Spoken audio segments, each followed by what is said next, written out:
America's Book Club is brought to you by these television companies and is supported by the Ford Foundation.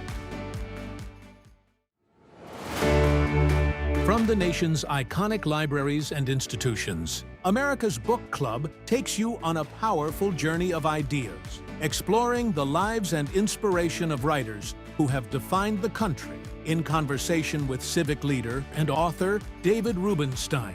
As a young boy growing up in Baltimore, I went to my local library and was inspired to read as many books as I could. Hopefully people will enjoy hearing from these authors, and hopefully they'll want to read more. Now from the Library of Congress in Washington, D.C., a best-selling author who writes about finding purpose, connection, and cultivating lasting joy. His books include Love Your Enemies, Build the Life You Want with co-author Oprah Winfrey, and his latest, The Happiness Files, Arthur Brooks.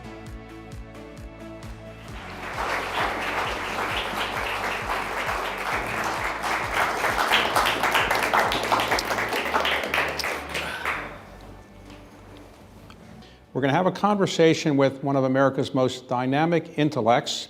He's an author, he's an academic, he's an administrator, and he's also an expert on the most important subject in the world, happiness. How do you get to be an expert on happiness, by the way? I mean, have people been trying to figure out how to be happy for thousands, millions of years? How did you become an expert on happiness, and what is the key to being happy? Well, thank you, David, and to all of you for making this possible. What a beautiful place that we're in, and C-SPAN providing such an essential service. I get to talk about my favorite subject, which is humanity's favorite subject, which is the pursuit of human happiness. I started off my academic career as a pretty traditional behavioral scientist. I was doing work on behavioral economics, et cetera, and I found that everything that I was studying when I was in my earlier phases of my academic career were always coming back to happiness. I was studying art and beauty. I was studying philanthropy. I wrote a textbook on nonprofits and philanthropy, and I found that I was having conversation after conversation about the taproot, which is happiness.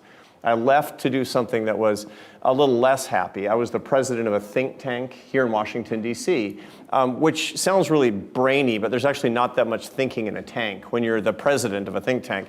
It was mostly fundraising. And I was delighted to do it, but I couldn't get it out of my head, this idea of coming back to my behavioral science roots. And so when I left that, I was 55 years old, when I was in the year 2019, I actually, to discern the path, I did what, I'm a Catholic, but a lot of people who are not Catholic have done this for 1,000 years. I walked the Camino de Santiago across northern Spain to discern what I was supposed to do with my talents at age 55. I mean, I wasn't going to go golf. I don't want to golf. I don't know how to golf. I have no hobbies.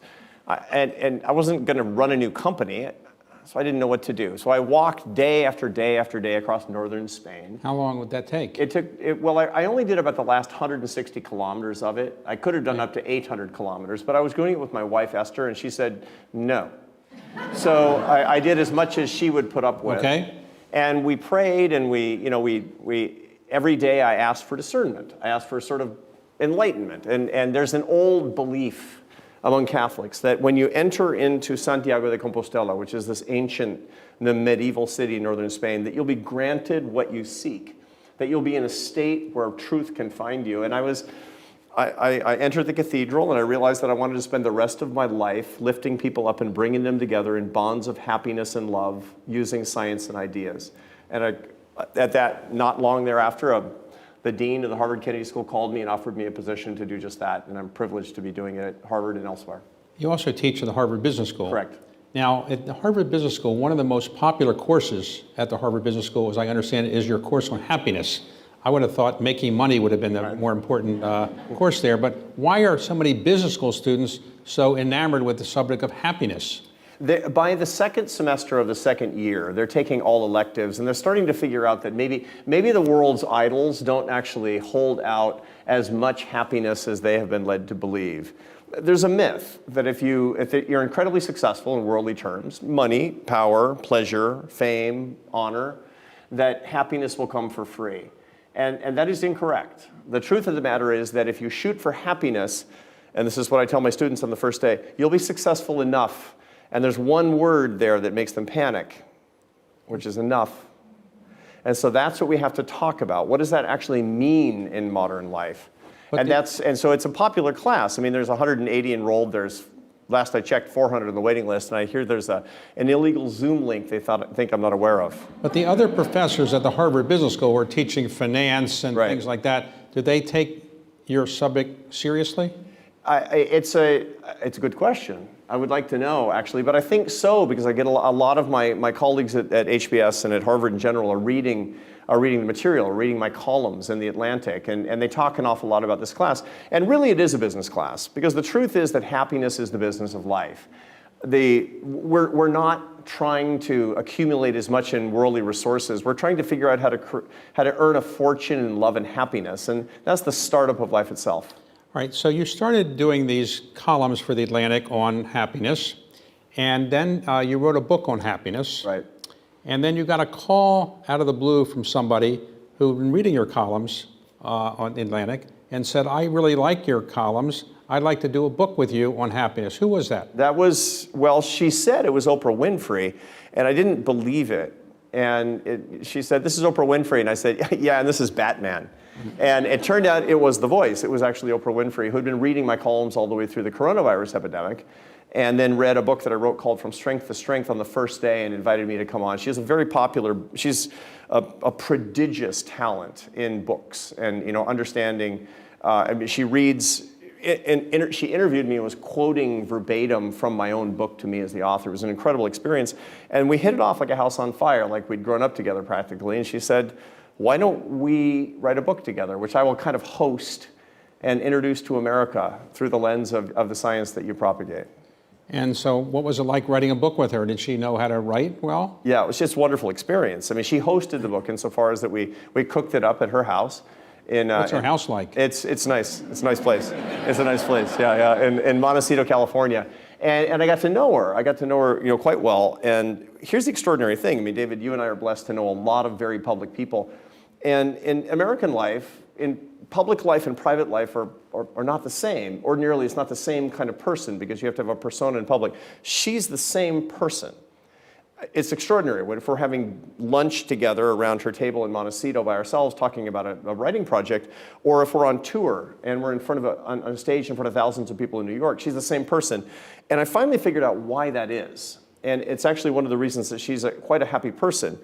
It's because she believes that the abundant earthly rewards that she's enjoyed, she has them because they're for other people. And that the money, the power, the fame are a way to refract other people to greater happiness. She uses them to lift other people up, and that keeps her kind of normal. Now, when Thomas Jefferson was writing the famous preamble to the Declaration of Independence, he talked about life, liberty, and the pursuit of happiness. Right. What did he actually mean in that context? It's not clear. It's probably the case. Well, to be sure, he was cribbing from the Virginia Declaration of Rights written by George Mason that talked about life, liberty, and the pursuit of property. And probably, we don't know, but the best belief is that Benjamin Franklin was whispering in his ear saying, say happiness. This crazy idea. Benjamin Franklin was, penning his own autobiography and had some crazy ideas. And the whole idea probably was this idea that you can be a self-inventing people. Now, you're not granted happiness, but you can imagine your own blissful future and build it yourself in this new place, even if you are the unwashed masses. That's almost certainly what they meant. Now, your book with Oprah became a #1 New York Times bestseller, and your other book on happiness was the #1 bestseller in the New York Times. Does that tell you that people really are not happy because they're reading books on happiness? The market for happiness is pretty good, is what that tells me, and which is great, I have to say. But it is true that people find it elusive. The thing that they most want is hard to get. And so when you can actually help people, you have a method to help get people where they need to be, and you're helping people to manage their own expectations about what it is, you can do a lot. Okay, let's talk about your background, how you became an expert on happiness at relatively latter part of your professional career. Well, you've got a long way to go, I assume. Well, one would hope. So where were you born? I was born in Spokane, Washington. And what did your parents do? My father was a math professor. My mother was a professional artist. Okay, and did you have siblings? Yeah, one brother is 3.5 years older than me, and he's in professional fundraising, actually, nonprofit fundraising. He's an expert in that, and he's a consultant to companies. He's been doing that for 40 years. All right, so when you were growing up, did your parents say, we want you to be happy, or what did they want you to be? They wanted me to be the world's greatest French horn player. My parents had decided by the time I was a little boy that I was going to be a classical musician. I showed a lot of aptitude for it. I started violin when I was 4, piano when I was 5. I took up the French horn at 8, and I was really good at it. And so they decided that that was what it was going to be. And my mother was my accompanist. She was also a very talented amateur pianist and violinist. And I toured, and I took lessons, and I played in every orchestra and ensemble, and that was my ambition until, well, I left college at 19, as a matter of fact, to do that professionally. You dropped out of college? Well, dropped out, kicked out, splitting hairs. Well, your father is an academic. Yes. What did he say about dropped out, kicked out? He didn't think much of it. Not only was my father an academic, his father was an academic. It was the family business, to be sure. Okay, but you were going to be a French horn player, but I would assume you wanted to be it in the United States, but you wound up in Spain. How did that happen? Yeah, well, so I went on tour at 19, and I was playing chamber music. I played for a couple of years on the road, also with a jazz guitar player named Charlie Bird. We made some records together, et cetera. And then when I was on tour, on a chamber music tour in France, when I was 24 years old, after a concert, I met a girl who didn't speak a word of English, but she was smiling at me, which wasn't all that normal in those days. And so I tried to talk to her. I got an interpreter. I asked her out on a date.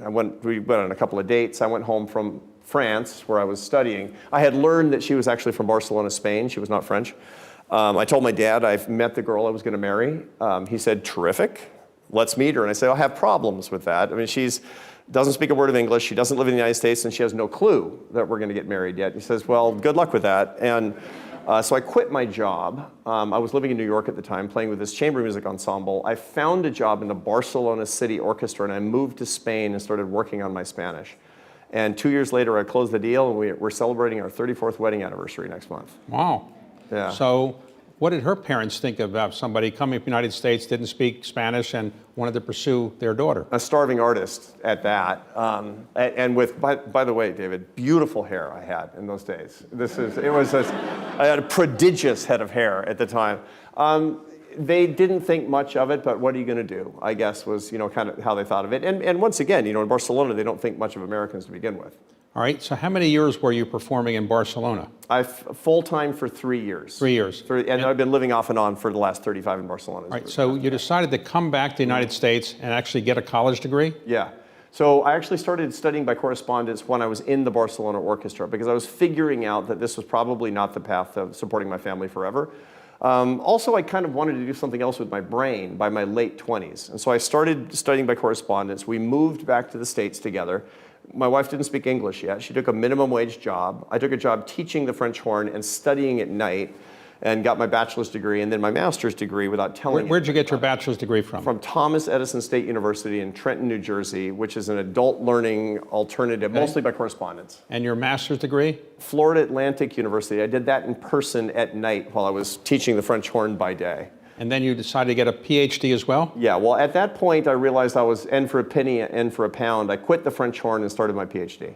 Okay, and how did you support yourself when you quit the French horn? I was a doctoral student, and my wife at that point had learned English and was supporting our family. Okay. And we were not making much.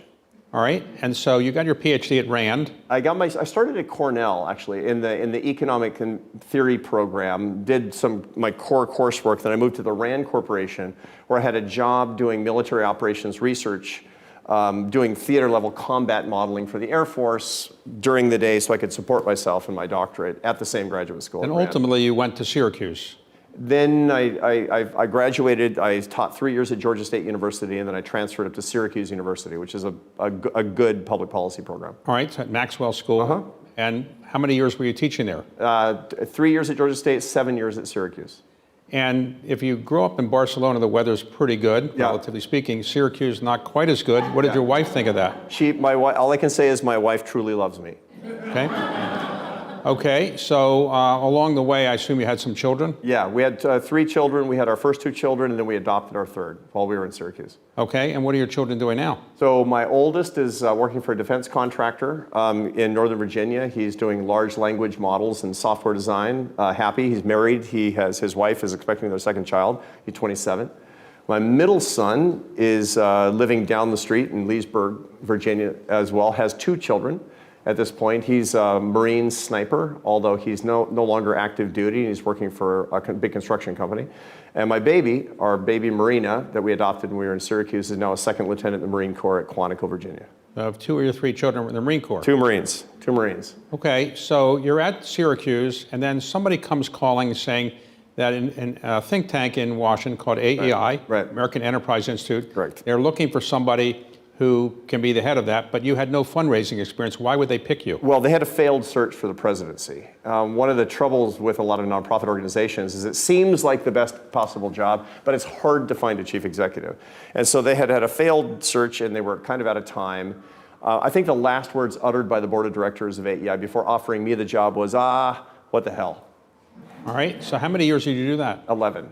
And when you're doing that, you're mostly begging for money from people, Yeah. right? You're not writing that much academically, or you are? I did. I wrote books, but one of the things that's very important when you're leading an institution is to trade in your own autonomous research agenda, and the institution becomes your research agenda. And so that's what I did. I mean, the American Enterprise Institute has been dedicated since 1938 to a strong economy of opportunity, enterprise, and freedom, all the way out to the margins of society to lift people out of poverty, and good foreign policy. So I wound up promoting AEI as my research agenda for the 11 years that I was there. 11 years. After 11 years, you said you had enough?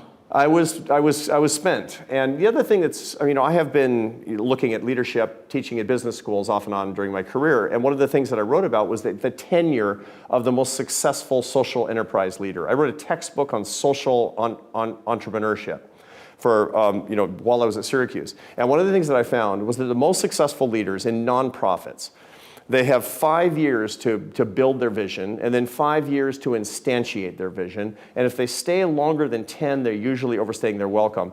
Unfortunately, I published that. And then when I was 10 years in at AEI, somebody sent it to me.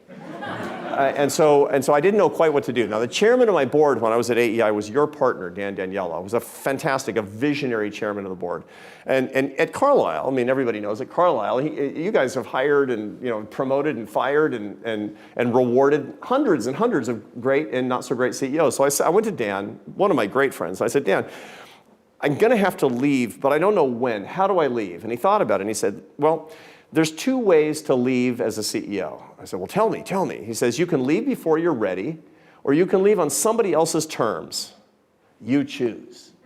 And I thought to myself, time to turn in my resignation. And so I did. All right, so you did that, and then you put yourself up for hire for academic institutions who said, hey, this is a great guy, and we want to hire him, and a lot of them came after you? Yeah, I talked to about 10 universities at the time. They all had different, virtues, and Harvard is funny when they recruit because they say you should talk to all of those other competitors, and when you're done talking to them, you'll sign with us. Okay, so you've been teaching at Harvard now for how many years? 7 years. And you actually live in Washington to some extent? Yeah, well, I go back and forth. When I'm teaching at Harvard, I have an apartment in Boston, but my family lives here in Northern Virginia. Okay, so after studying happiness for a number of years, writing about it, what are the keys to being happy in life? What are the main ingredients? And can somebody who's born unhappy become happy? And can somebody who's born happy become unhappy? So the born part is pretty important because 50% of your baseline happiness level is in point of fact genetic. And we know that from identical twins that were separated at birth and then reunited at about the age of 40 and given personality tests. And you find that between 40 and 80% of all personality characteristics are genetic, including happiness. And that might sound depressing, but if you know your genetic tendencies, then you can tailor your habits. And so the habits are really important. Now, another 25% is circumstantial. Meaning at any time that nice things happening will push you up by a quarter, or bad things push you down by a quarter. The last 25% of your happiness really is all about habits, where you have direct managerial control over your happiness, which also gives you systematically better circumstances and allows you to manage your genetics. Now, the important thing is the habits themselves, and this is the crux of your question. Happiness habits, there are thousands, but they're mostly trivial. The big ones are faith or life philosophy, taking seriously sort of the way that you transcend yourself and understand the universe, your family life, your friendships, and the meaning in your work, which means that you're earning your success and serving other people. Faith, family, friends, and work. And so these are the things that I work with other people that don't have their happiness habits or their happiness hygiene in order. Right. Suppose somebody says, I like to be a loner, I don't really have any friends, I don't want any friends, I'm a writer, I just want to be alone writing. Can that person be happy? Well, that person is probably an introvert, and there is almost no one that I've ever met that needs no one, because people, Homo sapiens, are fundamentally a social creature.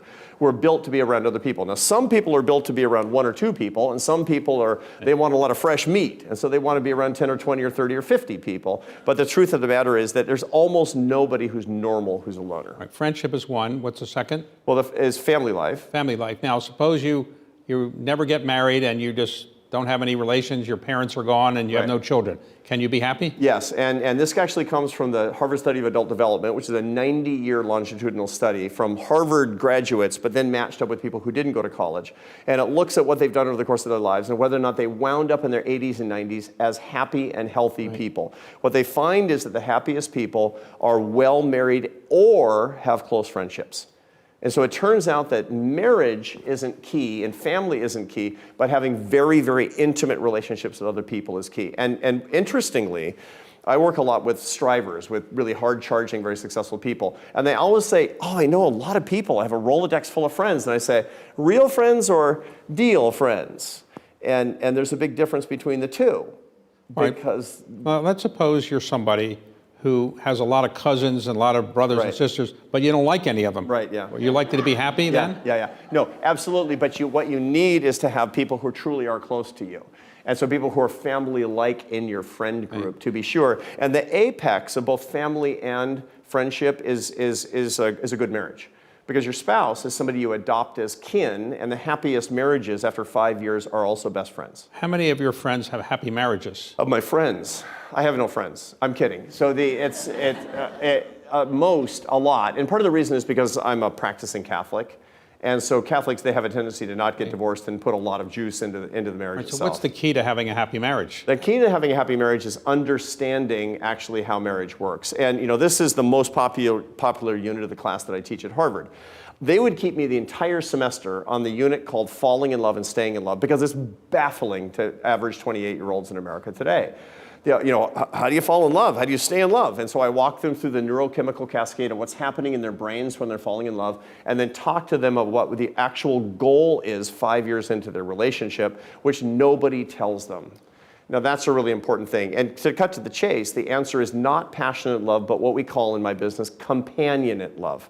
Companionate love, which is best friendship. I told my kids that, who are now, 2 of my kids are young married, and my son Carlos said, companionate love, that's not hot. And I said, well, trust me, it's got some hotness to it, but that's not exactly what you're in the business for if you want to live the rest of your life with this person. People that go to Harvard Business School, I didn't go to Harvard Business School, but my assumption is they would say, making a lot of money makes you happy. Is there evidence that having a lot of money makes you happy? No. I mean, what evidence is, the relationship with money and happiness is very complicated. One of the things that we do know is that relatively low levels of money eliminate sources of unhappiness very, very effectively. This is one of the reasons that people believe that having more and more money will make them happy, because early on in their lives, they get more money and they feel better, and they can't distinguish internally between higher happiness and lower unhappiness. When I was 19, 20, 21, I had no health care. I couldn't go to the dentist. When I was 25, I took the job in the symphony in Barcelona. I went to the dentist for the first time in 6 years. He fixed 12 cavities, and I felt a lot better. And I concluded that money bought happiness, but that was quite incorrect. Now, what we find is that what really matters, number one, is it doesn't make you unhappy. It depends how you use it, number one, and why you earned it. So those are the 2 big factors in money and happiness. Evolutionarily, we are told, Mother Nature tells us that if we buy more stuff, we'll be happier. That's incorrect. But there are 4 ways that money can bring you greater happiness. One is to buy experiences and spend them with people you love. One is to buy time and spend it in edifying things, which you've done abundantly, to give money away to causes you really care about. Once again, A+, David. And last but not least is saving your money so that you can see a brilliant future and intergenerational wealth. The problem is Mother Nature says do door number 1, not door numbers 2 through 5 is the problem. Now the second issue is why you earn the money in the first place. If you're earning money because there's something special that you want to do with others, that's very, very positive. If you're trying to put numbers on the board so that you can feel a certain way, that's a big problem. So who are the happiest people you know? The wealthy people, the medium wealthy people, the least wealthy people, religious people, not religious people? Who are the happiest? The happiest people that you can find are people, number one, who are very, very good at self-transcendence, which is a slightly parallel point. We are stuck in a psychodrama. Mother Nature doesn't care if we're happy. Mother Nature only has two goals for us, which is to survive and pass on our genes. We want to be happy, and we make this cross circuit in our minds where we say, well, these are my impulses, and I want to be happy, so following my impulses will make me happy. Quite wrong. So we are stuck in a psychodrama where we're the star. My job, my car, my money, my television shows, me, me, me. I was even the star of all my dreams last night. It's exhausting. So what we really want, what we really need is to transcend ourselves, notwithstanding our urges. Religion does that.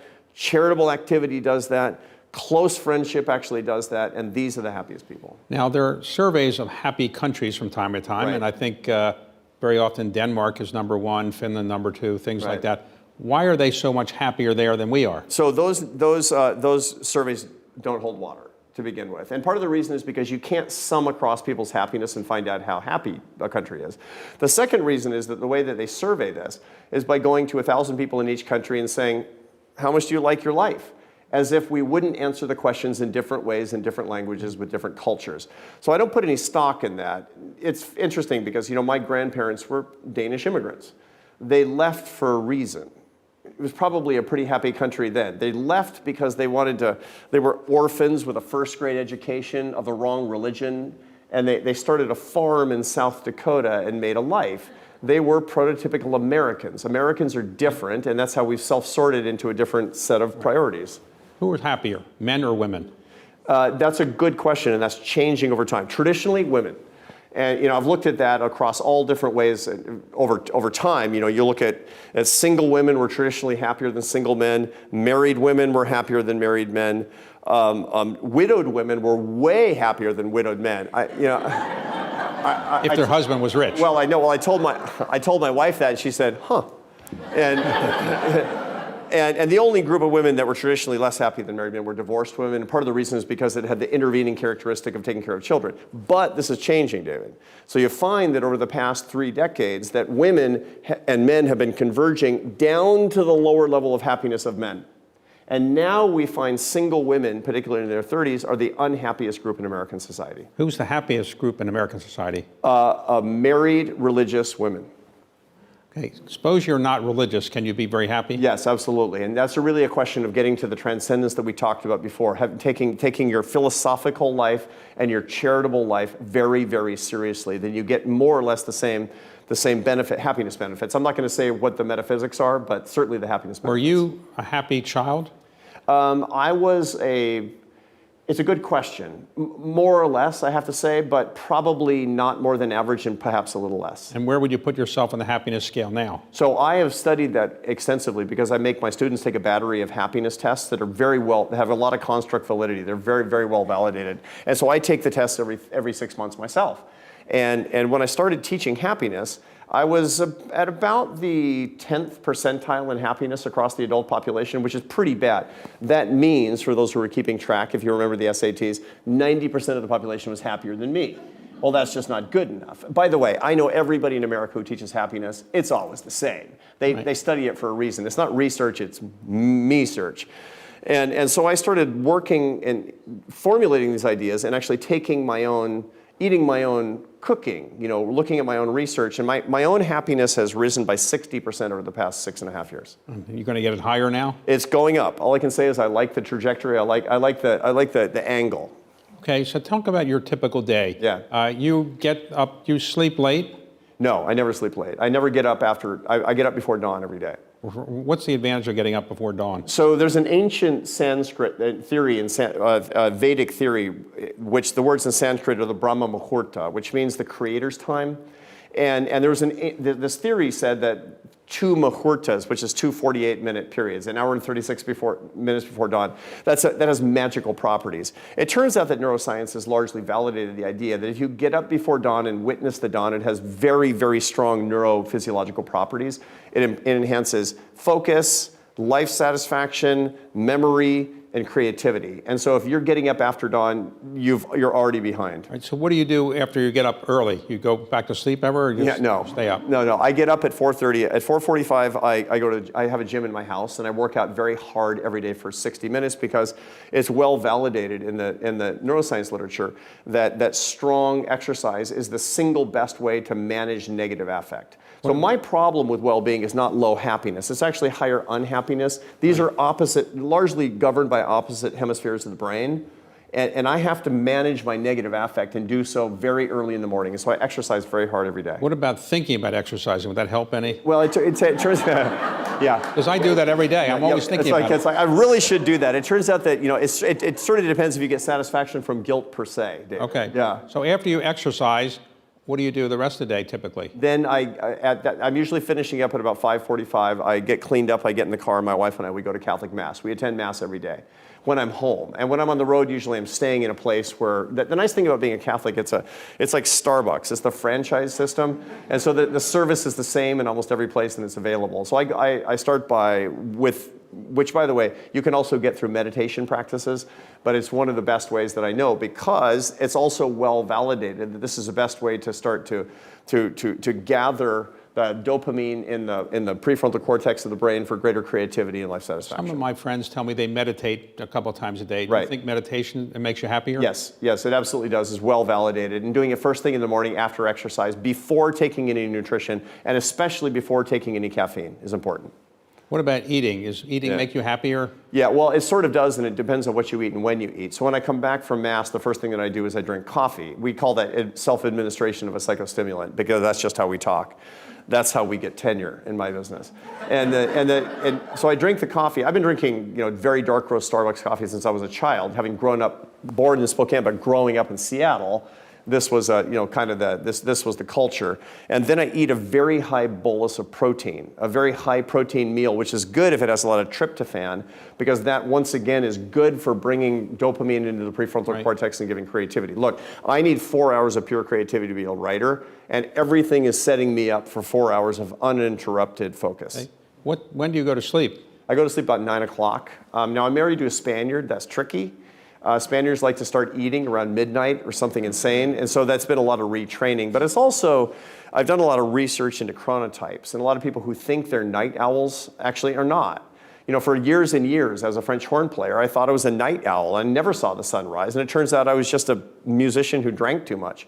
And now I'm a morning lark because I'm able to change the chronotype, and my wife largely has changed with me. Do you do the French horn anymore? I don't. I haven't played the French horn in 25 years. Are musicians happy? Musicians, it depends. So chamber musicians are at the very top of the happiness hierarchy among musicians, and orchestral musicians are at the very bottom. And I've done both for a living, and I know why. It has to do with autonomy and control over one's schedule. People who read books on happiness, are they happy?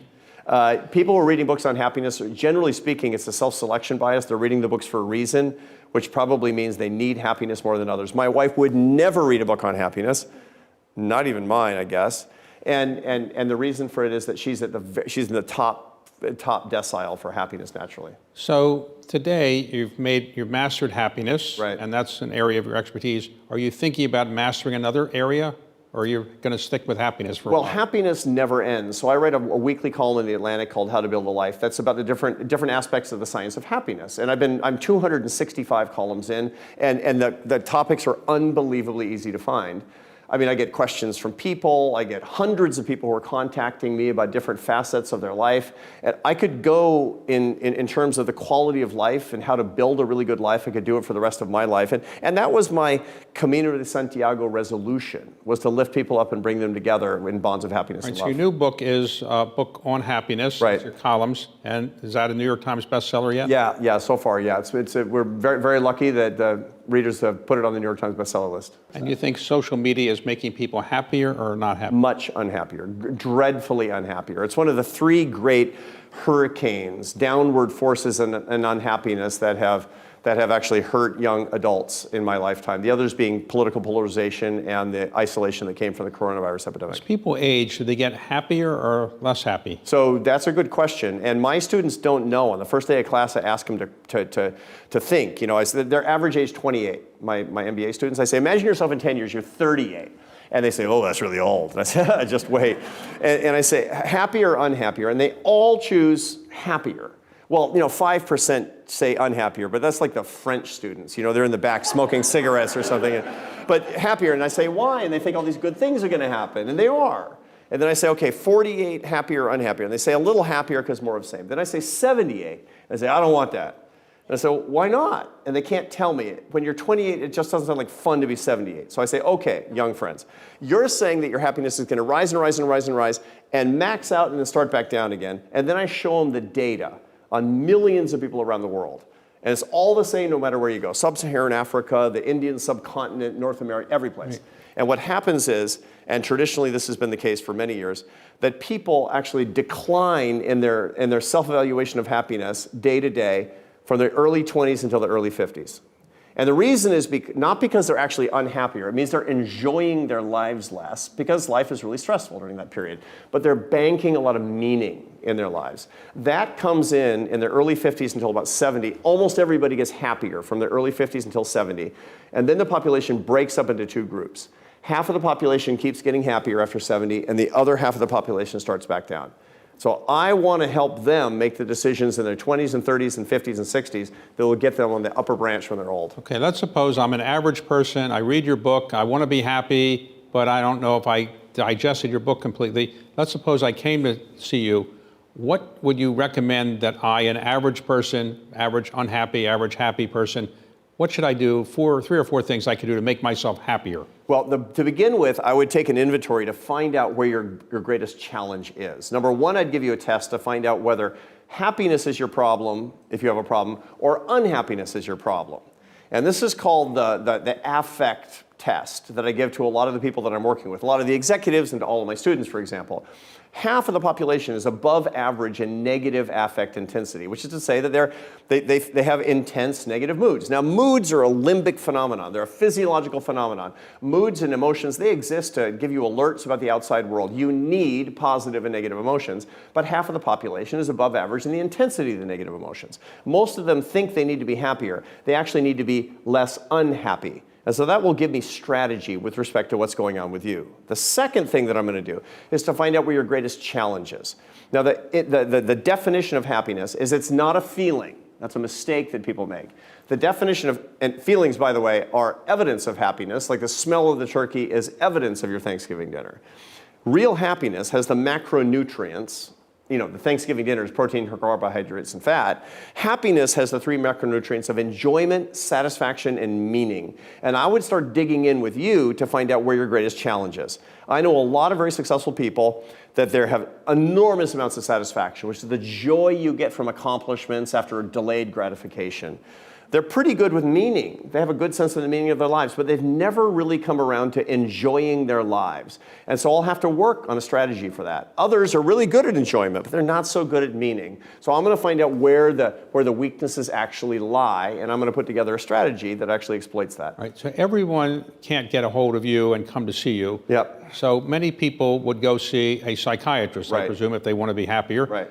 Does psychiatry make you happier if you go for a long time? And not. Well, psychoanalysis is something that you go to for a long time, typically, or other forms of therapy. Psychiatry is largely, you know, as a medical profession, is one in which there's a lot of drugs that are dispensed. And what they have in common, psychotherapy and psychiatry have in common, is that they're normally used to address pathology. They're normally used to address people who are really in a whole lot of trouble with mood disorders, for example, that need to treat these things because they're so dysregulated in their emotional life and their unhappiness is so out of control. Most people don't actually need that, but they all can benefit from understanding the science of happiness. Now, one of the things that people who are not dysregulated typically do is they turn to self-improvement. And self-improvement provides a lot of epiphanies, but it never sticks. And the reason is because it doesn't take a scientific approach. The right approach to look at happiness interventions, what we're talking about here, and making them stick is, number one, understanding the science. Number two, changing your habits. And number three, teaching these things to other people. So it's like learning math. It's the same basic approach. So I specialize in people who don't need in-house or residential psychiatric care, for example. I want to talk to people in all different walks of life, have normal problems, but they want to be happier and a little less unhappy. Right. Throughout the civilization, people have drunk alcohol as a way of making themselves happier. Is alcohol going to make you happier? Less unhappy. Less unhappy. That's so why they do that, right. Would you recommend the drinking of alcohol to be a little happier or not? Yeah, I mean, it's like, no, but I say that with a certain amount of caution. Because the truth of the matter is that mild alcohol consumption is largely innocuous. The problem is that mild alcohol consumption has been largely distorted over the past couple of decades. All of that old research that says that 2 glasses of wine, no problem. The right maximum is about 2 glasses a week of alcohol, hard alcohol or beer or wine. And I know that's a very discouraging thing, but part of the reason for that is because it's really neurotoxic. Anything that's a euphoric substance is neurotoxic. Now, people tend to use euphoric substances to moderate their high level of negative affect. That's just like workaholism or inappropriate internet use. I like to turn them to strategies that work much better. So today, would you say that the United States is a country where more people are happy than unhappy, or more people are unhappy than happy? We are a mixed country, to be sure, and there's a whole lot that we could do. Now, there's a whole lot that we could do personally. There's a whole lot that we could do with respect to just some of these physical properties that we're talking about. Eating in a more healthy way and exercising more would be a good thing to do for most people's well-being, to moderate their negative affect and to live longer with better high quality of life. But it's also the case that there are trends in American life that are cultural trends that are pushing down our happiness systematically. The problem is, David, we're getting less happy. Well, let me ask you the question that maybe is obvious, the answer to some people, but does sex make people happier? Yeah, it does a lot. It does a lot, especially men, is what we find. And that's one of the things that we found, for generation after generation after generation. Now, let's get a little bit, drill down into that a little bit more in a way that's not, compromising the conversation. Men and women who are in a loving, exclusive relationship, these are the people who actually benefit the most from sex, which is the reason that monogamous religious couples, they tend to get the greatest life satisfaction from having an active sex life. Okay, and what about the idea of changing your outlook? Let's suppose you're born unhappy, you have an unhappy marriage, you have an unhappy relation with your children. Can you really change your life at the age of 40 or 50 and really become happy, even though you've been unhappy for most of your life? Does that ever happen? Yeah, for sure. But one of the reasons that people they tend to chalk up to their circumstances their unhappiness, and it really isn't. It's mostly this genetic property that their mother probably did make them unhappy biologically, is the reason, what it comes down to. But understanding that and then having the best possible happiness habits can benefit them tremendously. So we wanted to talk about your books. How do you actually write the books? You get up at 4 in the morning and start writing for an hour or two? No. I never write until I've actually gotten back from Mass, that I've had my coffee and this big 60 grams of protein, and then I'm really ready to go because my brain is primed. I want as much dopamine in my prefrontal cortex as possible without using pharmaceuticals. So I don't want to use any of these psychostimulants that actually do that, and that's the best way to do it, to get 4 hours of. So how many hours can you write before you say, I've had enough for today? So it depends on the quality of the writing, to be sure. I can usually get 4 hours of real productivity, the first 2 hours of which are very clear and the best ideas. And so when I'm stuck, which happens all the time as a writer, I leave the ideas that I'm stuck on for the first 2 hours of the next day, and I come down to that. Now, it also means that I have to guard my time. When I'm home, which is about half the time, I'm on tour speaking about half the time. When I'm home, nothing gets in my calendar in the morning before lunch. There's no Zoom meetings, there's no phone calls, there's no social media, none of it. It's all exclusively dedicated to my creative life. And do you write longhand or on computer? I write on the computer. And again, it's tricky to be sure, but I've actually sort of grown up as a writer. I was still a French horn player when people were writing longhand. And when you write, the next day do you unwrite it, you rewrite it and so forth? Does that happen a lot? It depends. When I'm writing a column, I almost never decompose, as it were. It's all, and part of the reason is because it's a different process. Writing books, on the other hand, a book takes about 4 whole books to become a book. And so you go back and forward until it actually appears. So do you get happiness from reading other people's books? I read a lot, but the problem is that for my job as a social scientist, I'm reading professionally, so I'm harvesting other people's writing for information. And I'm reading about 15 to 20 academic journal articles a week in neuroscience and behavioral science. So I'm not, occasionally, well, I mean, I always have a book going, for example, and something that I really enjoy, I have to say. So something you really enjoy. Who are the authors that you really enjoy reading? I really love many of the spiritual authors. I read a lot of philosophy that I find extremely interesting and enjoyable because that's not my background. And I find that it glues together a lot of what's actually going through my head, I have to say. And then I'm always reading somebody else's really good nonfiction. I have a number of authors that I think are just beautiful writers. So you've met a lot of prominent people in your life, obviously. Are there certain people you admire because they're great leaders, political leaders, government leaders, business leaders, or you haven't met anybody like that yet? No, I've met a lot of people I admire a lot. I've been working very closely for the past 13 years with the Dalai Lama.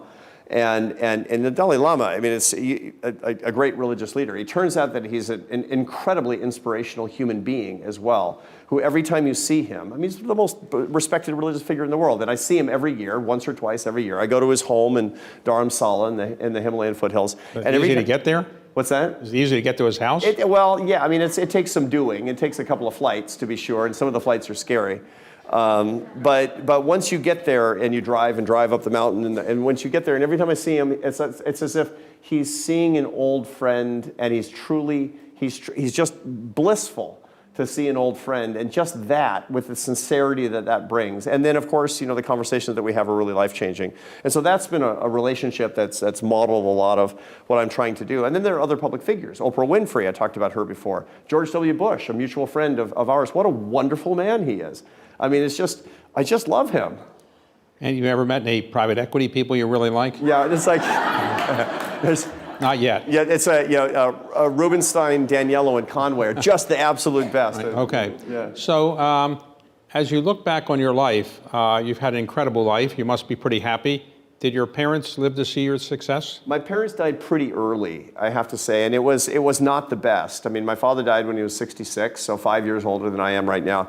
He got sick in his early 60s. He retired early, and it didn't work out well for him. My mother suffered a great deal from a lot of mental illness, and the result of it was by the time she was my age, she was quite demented. She had suffering from dementia, and so the result of it was by their 60s, there wasn't a lot of good going on in their own lives. I had a good relationship with my parents, but they suffered a lot. So as you look back on what you've achieved in your life, what makes you the happiest of what you've achieved so far? Is it your children, your marriage, your professional accomplishments, this interview? What would you say it is? This interview is the absolute apex of, and by the way, David, I'm really grateful to you for this. Is the third time we've done a conversation like this. It just gets better and better. I'm learning, I'm getting happier every time I talk. Well, it's the most amazing thing. It's like, the most amazing thing is that you're three questions ahead of me and you've not looked at a single note, which is really an extraordinary achievement.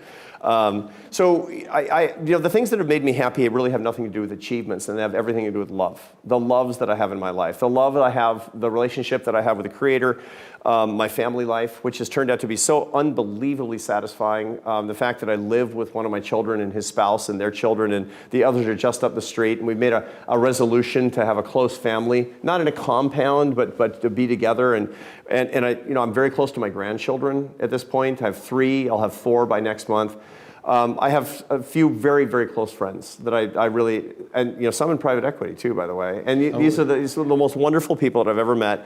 And that's what I value, is the love in life. And the truth is that when I look at the research, the Harvard Study of Adult Development, that 90-year study, the guy who ran it for 30 years, a psychiatrist at the Harvard Medical School named George Valiant, he was asked to sum it up and look at the trajectory of people's lives. He said, just sum it up in a few words. And he said, happiness is love, full stop. Is what it came down to. And my own work validates that, and my own life validates that as well. I've never met the Dalai Lama, so just tell me, is he a happy person generally? He's the happiest person Really? I've ever met. I think he's the happiest person. And when you go have lunch or dinner or whatever, does he have small talk, or there's no small talk? It's just about religious things or spiritual things, or? Well, it is small talk, but it's small talk about big things is the way that this works. So for example, everything is a lesson. At one point, he's always had a cat. The Dalai Lama has a cat. The Dalai Lama loves his cat, talks about his cat, uses him as a metaphor for the cat wants to be warm and the cat wants to be cuddled and all that. And at one point I was having lunch with the Dalai Lama and I said, by the way, Your Holiness, what's your cat's name? And he said to me, no name, cat. And what he was telling me is that you wouldn't become so attached to the cat to name the cat.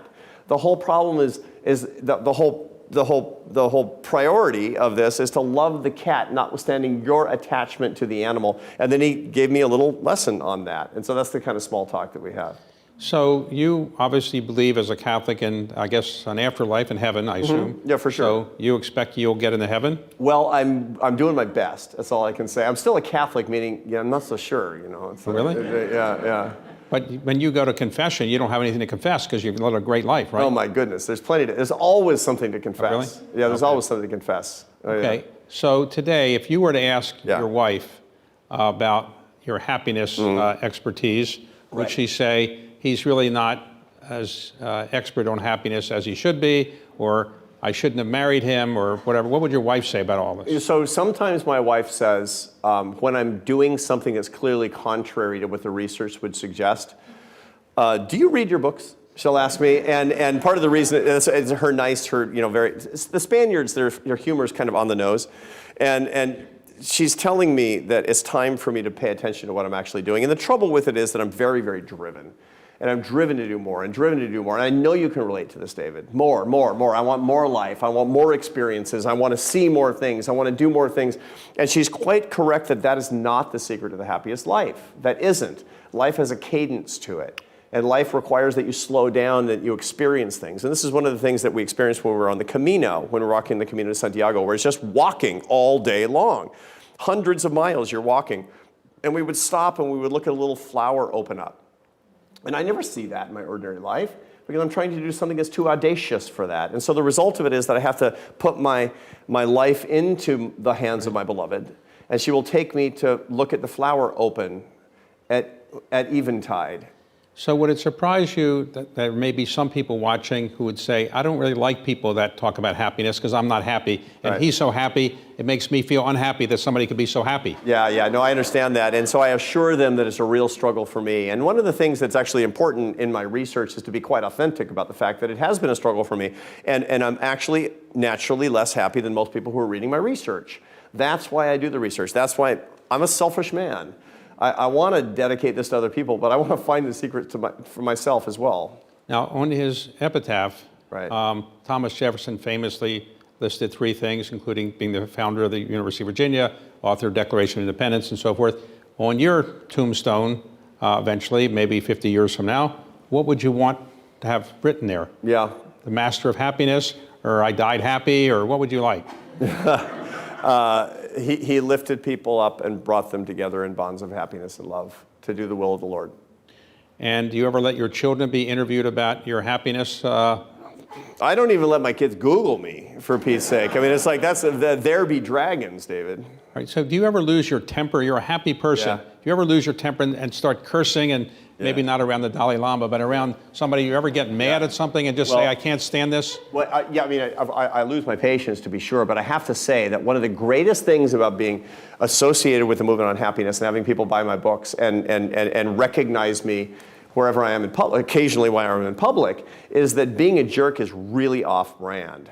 And it's held me to a higher behavioral standard. It's an incredible thing that ever since that people started buying my books, I say, I'm pretty irritated at the airport right now, but I'm not going to show that because probably somebody saw me on TV talking to David Rubenstein, and they would be really disillusioned by that. And then I act a little bit better, and I get happier.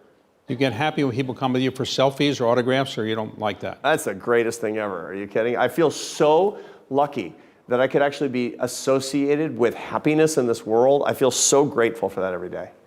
Well, it's an incredible story, and I'm glad to meet somebody as happy as you are. I'm going to try to read your books more so I get more happiness myself, but the latest book you have is what? The Happiness Files. It's 33 of the most popular columns I've published in The Atlantic over the past 5 years, specifically about work and home life. And each column takes how long to write? Each column takes me about 12 hours to write.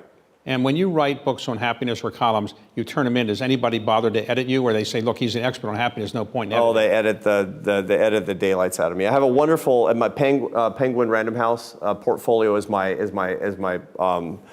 publisher for my books, and I have a wonderful publisher, Bria Sanford, who's been publishing my books for a good long time now, and she knows perfectly that nothing's going to come in polished form. It's going to take about 5 versions. And when I see people sometimes who are smiling a lot, does that mean they're happy or they're not happy? It can mean either, is the whole thing. And part of it is that the way that your affect, the way that you present, it can really depend an awful lot about your facial musculature. However, David, I will give you this piece of advice. There are 19 types of smiles. 19. 19. They were documented in the latter part of the 19th century by a physiologist by the name of Duchene, a French physiologist, who he had a hypothesis there was only one kind of smile that was associated with true, authentic human happiness. And so he went around the world, Papua New Guinea and Japan, Sub-Saharan Africa, and it turns out he's right, that the true happiness smile uses the same muscles in every population in the world. And so he named it after himself, the Duchenne smile, which is the best thing about academia. What does it look absolute like? Best thing. And here's how it looks. It's not your mouth. It's the eyes. The eyes tell all. And so you can be smiling like this, but I can be like this. And that's like the United Airlines smile. It's like, thank you for flying United. Get off my plane. But if you want to know if somebody's actually happy with you, they're actually exercising 2 sets of muscles, the zygomatic major muscles and the orbicularis oculi muscles, in the top of the cheeks and around the eyes, and you cannot actually simulate that. If you scrunch up those muscles, if you're 85 years old and you have pronounced crow's feet, it means you've been doing the Duchenne smile and you've experienced a lot of joy. That should be our goal, as big crow's feet. Arthur, I am happier for having interviewed you. Thank you very much. I'm going to feel a lot happier tonight and tomorrow. Thanks for what you've done for the happiness of the world. Thank you, David. Thank you. You make me happy too. Thank you. Thanks. Okay.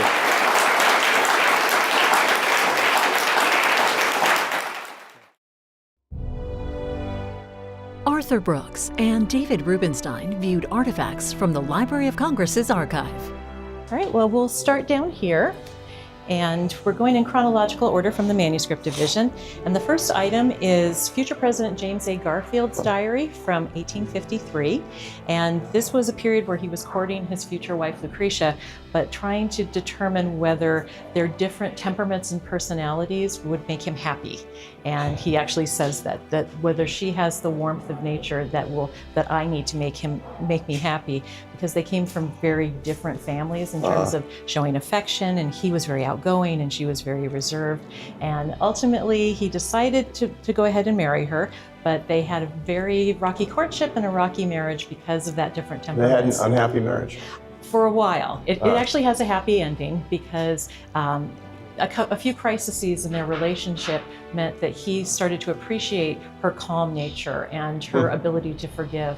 And basically after about 10 years and 5 kids, thereabouts, he fell madly in love with his wife. And then you're able to track their relationship through his diaries and their letters. And at one point he says, "We love not because we ought to, but because we do." Oh, wonderful. And they spent the rest of their lives together. Rest of their lives together until his untimely demise. He was assassinated in 1881. But they absolutely they adored one another. But it was an interesting thing of him trying to determine what makes them happy. And she wrote a letter to her children afterwards that when you read our letters, I want you to understand the differences between myself and your father, so you understand what you're reading. And they didn't sanitize their letters before giving them to the Library of Congress. So it's a wonderful story. See more with Arthur Brooks and the Library of Congress's archive on America's Book Club, The Treasures, available at cspan.org/ABC and C-SPAN's YouTube page.